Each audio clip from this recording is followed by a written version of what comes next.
வணக்கம் நண்பர்களே, welcome to my channel let's play fantasy. இன்னைக்கு நம்ம என்ன மேட்சுக்கான ப்ரெடிக்ஷன் பார்க்க போறோம்னா, ஒரு முக்கியமான சீரீஸ் தான் டிஎன்பிஎல்ல முதல் மேட்சான லைகா கோவை கிங்ஸுக்கும் சேப்பாக் சூப்பர் கிங்ஸுக்குமான ப்ரெடிக்ஷன் தான் நம்ம இப்போ பார்க்க போறோம்.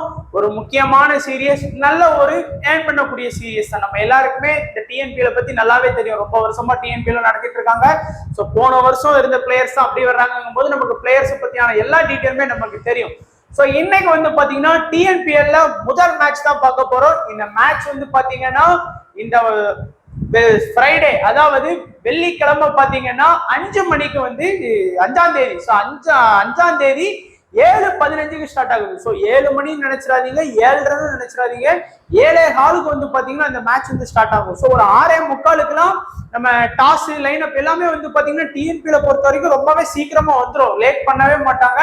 ஒரு முதல் மேட்ச் அப்படிங்கிறதுனால ஏதாச்சும் செலிப்ரேஷன் அந்த மாதிரி வேணா லேட் ஆகலாமே தவிர, போக போக பாத்தீங்கன்னா டாஸ் போட்ட உடனே வந்து பாத்தீங்கன்னா லைன் அப்ல இருந்து எல்லாமே வந்து நமக்கு வந்துடும்.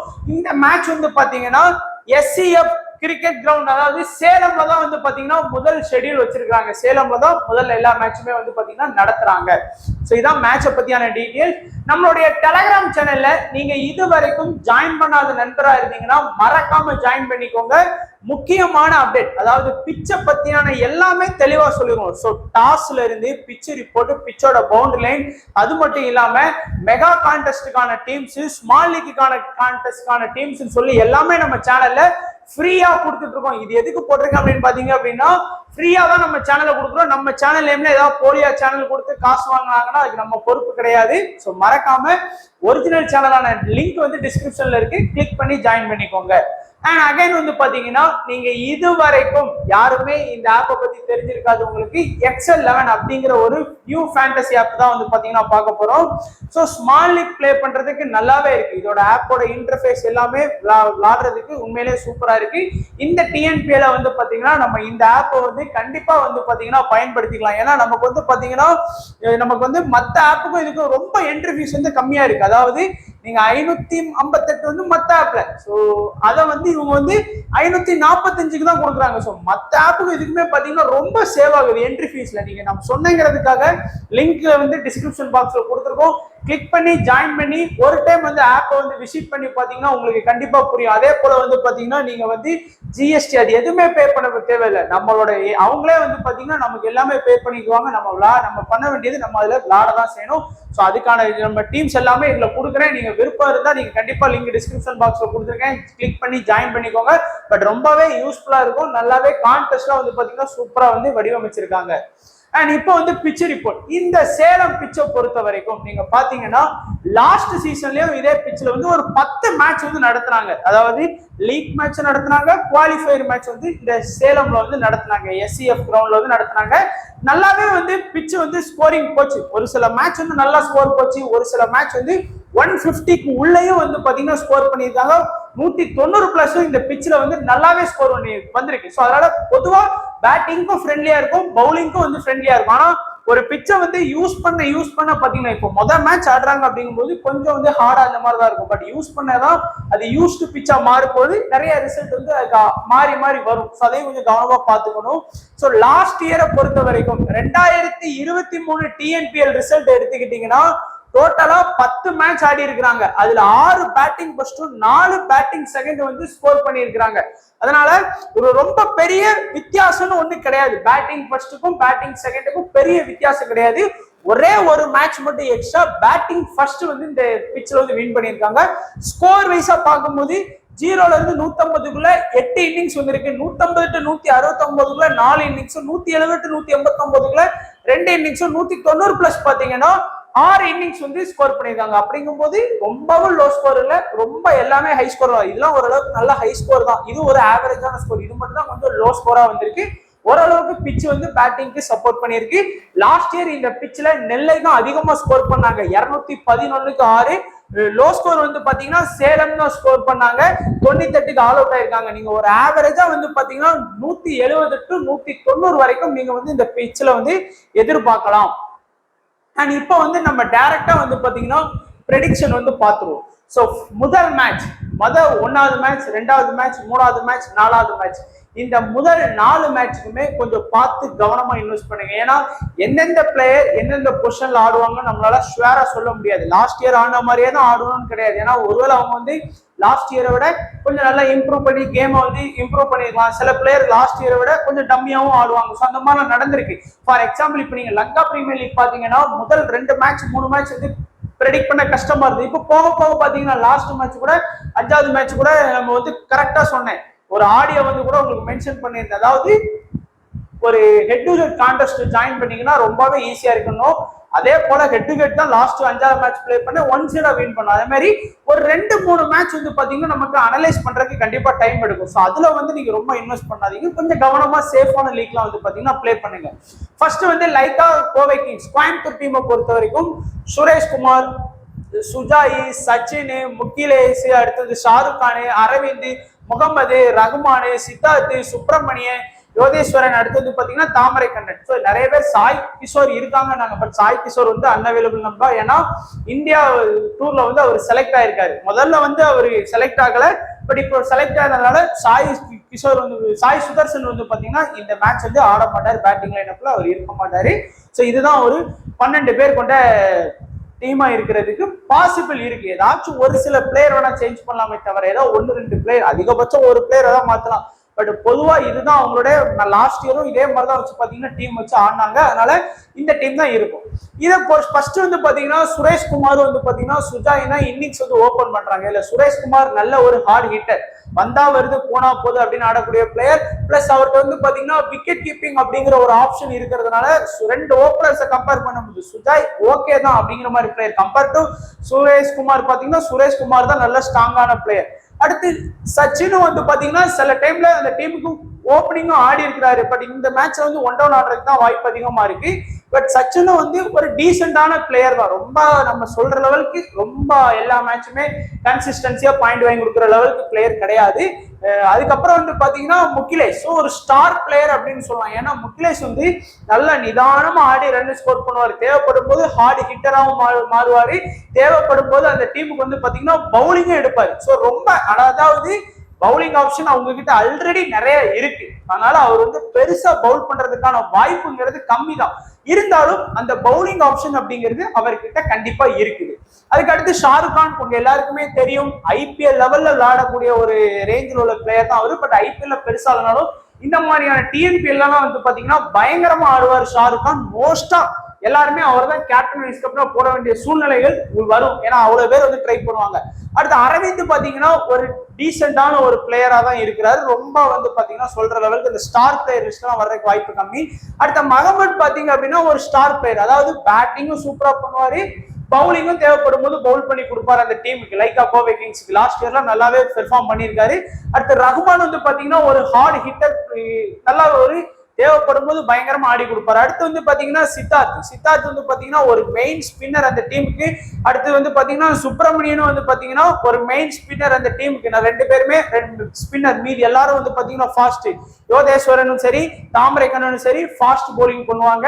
இந்த டீமை பொறுத்த வரைக்கும் லாஸ்ட் இயரை வச்சுதான் நான் சொல்றேன். ஏன்னா இந்த வருஷம் இப்பதான் ஆட போறாங்க. லாஸ்ட் இயர்ல வந்து பாத்தீங்கன்னா முகமதும் தாமரை கண்ணன் தான் வந்து பாத்தீங்கன்னா பவர் பிளேல வந்து அட்டாக் பண்ணாங்க. சோ அந்த பிபில வந்து பாத்தீங்கன்னா 1 to 6ல வந்து பாத்தீங்கன்னா அவங்க தான் அட்டாக் பண்ணாங்க.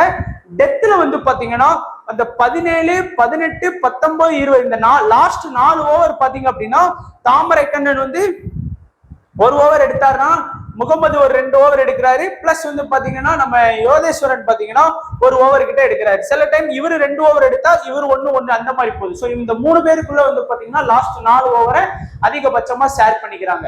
இப்போ ஒரு இம்பார்ட்டன்ட் 6 பிளேயர் பார்த்தோம் அப்படின்னா நீங்க ஒன்னாவது வந்து பாத்தீங்கன்னா என்ன பொறுத்த வரைக்கும் சுரேஷ்குமார் விக்கெட் கீப்பிங் ஆப்ஷனும் இருக்கு, நல்ல ஒரு ஹார்ட் ஹிட்டர். அடுத்து முகிலேஷ், அடுத்து வந்து ஷாருக் கான், அடுத்து வந்து பாத்தீங்கன்னா மகமது, அதுக்கு அடுத்து வந்து பாத்தீங்கன்னா சித்தார்த், அதுக்கு அடுத்து வந்து பாத்தீங்கன்னா யோகேஸ்வரன். சோ இந்த 6 பிளேயர் வந்து பாத்தீங்கன்னா ரொம்பவும் இம்பார்ட்டன்ட் பிளேயர். இந்த 6 பிளேயர் நல்லா உங்களுடைய ஸ்மால் லீக் டீமா இருந்தாலும் சரி இல்லைனாலும் சரி நீங்க கண்டிப்பா ட்ரை பண்ணி பாருங்க. நல்ல ரிசல்ட் வந்து கொடுக்கறதுக்கு நிறைய வாய்ப்புகள் இருக்குது. இதுல வந்து பாத்தீங்கன்னா கேப்டன் வைஸ் கேப்டன் எலிஜிபிள் வந்து பாத்தீங்கன்னா மோஸ்டா வந்து பாத்தீங்கன்னா எல்லாருமே இன்னைக்கு மேட்ச்ல ஷாருக் கானை தான் கேப்டனா போடுவாங்க. அதுல எந்த ஒரு மாற்று கருத்தும் இல்லை. ஏன்னா ஐபிஎல் மாதிரி லீக்ல சில பேர் வந்து கிராண்ட் லீக்ல எல்லாம் ஷாருக் கானை ட்ரை பண்ணிருக்காங்க. அப்படிங்கும்போது இங்க வந்து அவர் நல்ல பெஸ்டா பெர்ஃபார்ம் பண்ணுவாரு. So captain Shahrukh Khan, vice captain ஆப்ஷன்ல வந்து நீங்க முகமடை வந்து நீங்க வீசியா ட்ரை பண்ணி பார்க்கலாம், நல்ல ரிசல்ட் மேபி கொடுக்கலாம். இல்லைன்னா சித்தார்த்த கூட நீங்க வந்து வீசியா ட்ரை பண்ணி பார்க்கலாம். இந்த டீம்ல 3 பேருக்கு வந்து கேப்டன் வைஸ் கேப்டன் எலிஜிபிள் இருக்கு. ஒன்னு ஷாருக் கான், ஒன்னு முகமது, இன்னொன்னு வந்து பாத்தீங்கன்னா சித்தார்த். இந்த 3 பேருக்குமே கேப்டன் வைஸ் கேப்டன் ஆப்ஷன் இருக்குது. அடுத்து நம்ம வந்து சென்னை டீம் வந்து பாத்தீங்கன்னா ரொம்பவும் டம்மி டீம்லாம் கிடையாது. நல்ல ஒரு ஸ்ட்ராங்கா வந்து பாத்தீங்கன்னா அவங்களுக்கு டஃப் ஃபைட் கொடுத்து ஆடக்கூடிய டீமா தான் இருக்கிறாங்க. ஓப்பனிங் வந்து ஜெகதீசனும் பிரதோஷ் பால் தான் ஆடுறாங்க. ஸோ 2 பேருமே வந்து ஜெகதீசனாச்சும் கொஞ்சம் நின்று நிதானமா ஆடக்கூடிய பிளேயர், பிளஸ் அந்த டீமோட விக்கெட் கீப்பிங் ஆப்ஷன்ல இருக்கிறாரு. ஸோ அதனால ஜெகதீசன் வந்து ரொம்பவும் இம்பார்ட்டன்ட் பிளேயரை ட்ரை பண்ணலாம்.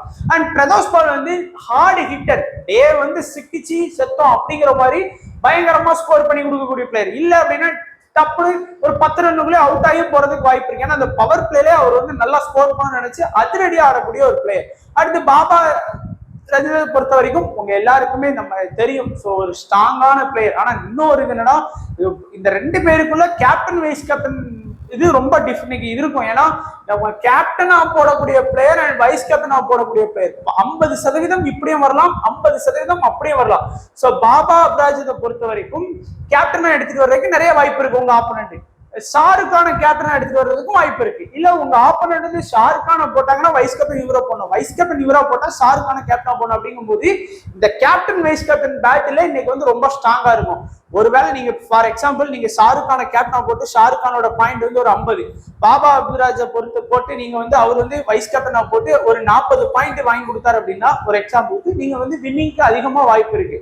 அதே நீங்க ஷாருக் கான கேப்டனா போட்டு ஷாருக் கான் 30 பாயிண்ட், வைஸ் கேப்டனா போட்ட பாபா அப்ராஜ் ஒரு 70 பாயிண்ட் வாங்கி கொடுத்தாரு. 2 பேருக்கு இடையில 40 பாயிண்ட் டிஃபரெண்ட் அப்படிங்கும் போது அது ரொம்ப ஆப்போனன்ட்டுக்கு இதாகும். ஸோ கேப்டன் வைஸ் கேப்டன் நல்லா யோசிச்சு போடுங்க. பாபா அப்துராஜும் வந்து பாத்தீங்கன்னா நல்லா ஆடக்கூடிய பிளேயர், நல்ல ஒரு இது இருக்கு, பவுலிங் ஆப்ஷன் இருக்கு. 4 ஓவர் பாத்தீங்க அப்படின்னா 4 ஓவர் பிளஸ் பேட்டிங் ஆப்ஷன் இருக்கு. ஷாருக் கானாச்சும் 4 ஓவர் கம்ப்ளீட்டா பவுலிங் பண்ணுவாரான்னு நம்மளால ஷுவரா சொல்ல முடியாது. ஏன்னா அவங்க டீம்ல நல்ல பவுலிங் ஆப்ஷன்லாம் இருக்கு. பிளஸ் பேட்டிங் வந்து பாத்தீங்கன்னா ஆடுவாரு, ஆனா பவுலிங் வந்து சொல்ல முடியாது. ஆனா பாபா அப்ராஜத்தை பொறுத்த வரைக்கும் பவுலிங் ஆப்ஷன் இருக்கு, பேட்டிங் ஆப்ஷன் இருக்கு. லாஸ்ட் இயர்லாம் ஃபுல்லா பவுலிங் பண்ணி இருக்கிறாரு. அடுத்து வந்து பாத்தீங்கன்னா குமார் பொறுத்த வரைக்கும் பாத்தீங்கன்னா ஓரளவுக்கு டீசெண்டா தான் ஆடி கொடுத்திருக்காரு லாஸ்ட் மேட்ச்ல. அடுத்து வந்து பாத்தீங்கன்னா சதீஷ் வந்து பாத்தீங்கன்னா லாஸ்ட் இயர் சேப்பாக் சூப்பர் கிங்ஸ்ல தான் இருந்தாரு. ஒரு மிடில் ஆர்டர் தான் ஆடினாரு, நல்லாவே கொஞ்சம் ஆடி கொடுத்துருக்கா ஒரு சில மேட்ச் தான். பட் அவங்க எல்லாம் யாருமே ஸ்மால் லீக்ல போக்கஸ் பண்ண மாட்டாங்க. 1, 2 அடுத்து வந்து பாத்தீங்கன்னா பாபா, இந்த 3 பேரும் தான் வந்து பாத்தீங்கன்னா ஸ்மால் லீக் அப்படின்னு வரும் எடுப்பாங்க.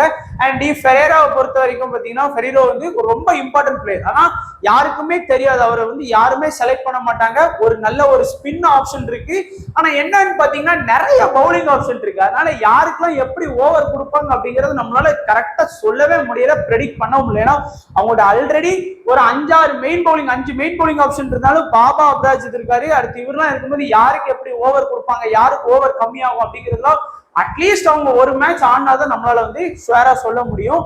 அடுத்து வந்து பாத்தீங்கன்னா ராஜ்ங்கிற ஒரு பிளேயரும் வந்து பாத்தீங்கன்னா ஆல்ரவுண்டர் லிஸ்ட்ல தான் இருக்காரு. லோகேஷ் ராஜ் வந்து ஆல்ரவுண்டர் லிஸ்ட். ஸோ அப்படிங்கும் போது யாருக்கெல்லாம் எவ்வளவு ஓவர் சேப்பாக் சூப்பர் கிங்ஸ்ல இருந்து கொடுக்க போறாங்கன்னு தெரியல. அடுத்து தன்வர் ஒரு மெயின் பிளேயர் அந்த டீம்ல வந்து பாத்தீங்கன்னா லாஸ்ட் இயர் வந்து பாத்தீங்கன்னா அவர் சேப்பாக் சூப்பர் கிங்ஸ் கிடையாது. அவர் வந்து லாஸ்ட் இயர் வந்து லாஸ்ட் டேபிளுக்கு முந்தின இடம் நினைக்கிறேன், சேலம் டீம்ல வந்து ஆடினார் நினைக்கிறேன். ஸோ அப்பவும் வந்து பாத்தீங்கன்னா அவரால் நல்லா பவுலிங் பண்ணாரு.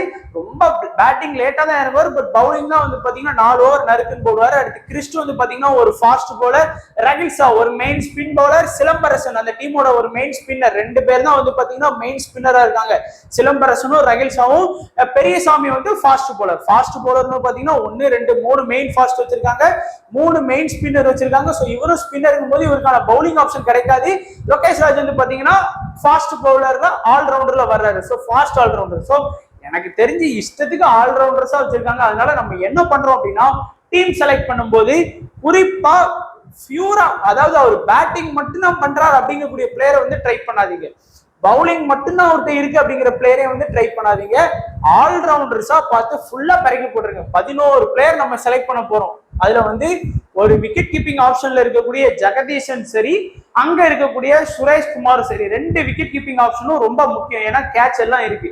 ஸோ 2 பிளேயரை செலக்ட் பண்ணீங்க அப்படின்னா மீதி எல்லாமே ஆல்ரவுண்டர்ஸா ட்ரை பண்ணிருங்க. ஷாருக் கான், முகிலேஷ், அப்புறம் வந்து பாத்தீங்கன்னா முகமது, அப்படி இந்த டீம்ல வந்து பாத்தீங்கன்னா பாபா அப்ராஜித், அப்புறம் வந்து பாத்தீங்கன்னா இந்த தன்வர் கூட ஓகே தான், சில டைம்ல ரொம்ப டப்புனு விக்கெட் விட்டா பேட்டிங் ஆடுறது கூட வாய்ப்பு இருக்கு. அந்த மாதிரி ஃபுல்லா பேட்டிங் பண்ணக்கூடிய அண்ட் பவுலிங் பண்ணக்கூடிய ஆல்ரவுண்டர்ஸ் நம்ம செலக்ட் பண்ணலாம்.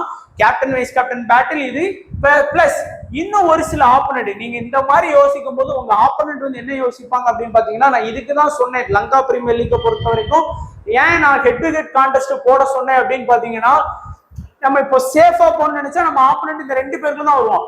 அதே தான் நீங்க இப்போ 4 மெம்பர் லீக்ல ஆடுறீங்கன்னு வைங்களேன், உங்களோட opponent number 1, opponent number 2, opponent number 3 and நீங்க இவனு போட்டுக்கோம். சோ இந்த 4 பேர் இருக்கீங்க. இதுல இவன் வந்து கேப்டன் வைஸ் கேப்டன் வந்து சேஃபா வந்து பாபா அப்ராஜத்தையும் ஷாருக் கானே ட்ரை பண்றான், இவனும் அப்படி ட்ரை பண்றான். இவன் வந்து பாத்தீங்கன்னா திடீர்னு ஜெகதீஷனை ட்ரை பண்ணிட்டான்னு வைங்க. ஸோ ஜெகதீஷனும் ஒரு 70+ ரன் அடிச்சு ஷாருக் கானை விடையும் பாபா அப்ராஜத்தை விட கூட அடிச்சிட்டாங்கன்னா இந்த 3வது ஆப்போனன்ட் வந்து பாத்தீங்கன்னா ஈஸியா வின் பண்ணிடுவான். ஸோ எல்லா இதுலயும் பாத்தீங்கன்னா இந்த 4 பேர் விளையாடும் போது ஒரு 2 பேர் சேஃபா வர்றாங்க, ஒருத்தன் வந்து ரொம்ப ரிஸ்கா எடுத்துட்டு வர்றான் டீம் வந்து, அதாவது நினைச்சு பார்க்க முடியாத லெவலுக்கு ரிஸ்கா எடுத்துட்டு வந்துட்டு அவனுக்கு அது கரெக்டா கிளிக் ஆயிருந்தது. அவங்களுக்கு அந்த நேரம் என்னன்னு தெரியல, ஸோ கிளிக் ஆயிருக்கு. ஸோ அவன் வந்து ஒன் சைடா வின் பண்ணிடுறான். அதே மாதிரி தான் 3 மெம்பர் லீக் ஆப்போனன்ட் 1, ஆப்போனன்ட் 2 யூ அப்படின்னு பார்க்கும்போது நம்ம இந்த 2 பேர் சேஃபா எடுத்துட்டு வந்தா இவன் ரிஸ்கா எடுத்துட்டு போயிடறான். இவன் இந்த ஆப்போனன்ட் 1 நம்மளும் இதா இருந்தா இவன் ரிஸ்கா டீம் போட்டு இவன் வின் பண்ணிடலாம் அப்படிங்கிற மாதிரி இருக்கிறதுனாலதான் நான் இப்போ வந்து ஹெட் டு ஹெட்டுக்கு வந்து கொஞ்சம் மாறி இருக்கேன். ஏன்னா கொஞ்சம் இப்போதைக்கு வந்து பாத்தீங்கன்னா சேஃபா போட்டு டீம் மூவ் பண்றதுதான் ஈஸியாவும் இருக்கு, பிளஸ் வின்னிங் சான்ஸும் அதிகமா இருக்கு. அதனாலதான் இந்த ஹெட் டு ஹெட்டை வந்து ட்ரை பண்ணி பாருங்க, உங்களுக்கு பிடிச்சிருந்தா ஓகே. பட் நான் வந்து ஹெட் டு ஹெட்டே ட்ரை பண்ணாதீங்கன்னா முன்னாடிலாம் சொல்லிட்டு இருந்தேன், ஏன்னா அது ரொம்ப இதா இருக்கு. ஆனா இப்போ ஆப்போனன்ட்லாம் வந்து பாத்தீங்கன்னா இஷ்டத்துக்கு ஒருத்தர் ஒவ்வொரு ரிஸ்க் எடுத்துட்டு வரோம். நம்ம ஏன் ஜெகதீஷன், பாபா அப்ராஜித், அப்புறம் வந்து பாத்தீங்கன்னா ஷாருக் கான், இந்த 3 பேர்ல இருந்து ஆப்போனன்ட் வந்து கேப்டன் வைஸ் கேப்டன் ட்ரை பண்ணணும்னு நினைச்சா கண்டிப்பா கிடையாது. இந்த மாதிரி லீக் விளையாடும் போது இஷ்டத்துக்கு ஏதாச்சும் ஒரு பவுலர் கூட திடீர்னு நம்ம நினைச்சு பார்க்க முடியாத பவுலர் கூட கேப்டன் வைஸ் கேப்டன் போட்டு வின் பண்ணிடுறாங்க. ஸோ அப்படிங்கும் போது கொஞ்சம் ரிஸ்கா தான் இருக்கு, நம்ம வந்து ரொம்ப இதா போக வேண்டியிருக்கு. அதனால இந்த மாதிரி லீக்கை சஜஷன் கொடுக்குறேன் உங்களுக்கு. இந்த டிஎன்பிஎல் லங்கா பிரீமியர் லீக் இது ஏதாவது இன்டர்நேஷனல் மேட்சுக்குன்னா நம்ம அடிச்சு சொல்லலாம். இப்போ வந்து ட்ரெண்ட் போல்டுனா ஸ்டார்டிங்ல அவர் தான் பவுல் பண்ணுவாரு, சிங்கு அவர் தான், ஹர்தீப் சிங்னா அவர் ஸ்டார்டிங்ல பவுல் பண்ணுவாரு, டெத்ல பும்ரா சிங்கோட அட்டாக் இருக்கும் அப்படின்னு நமக்கு தெரியும். ஆனா இதுல வந்து தெரியாது, இஷ்டத்துக்கு மாத்தி கொடுப்பாங்க அண்ட் ஒவ்வொரு மேட்சுக்கு ஒவ்வொரு மாதிரி போகுது. அதனால கரெக்டா பிளே பண்ணிக்கலாம் நண்பா.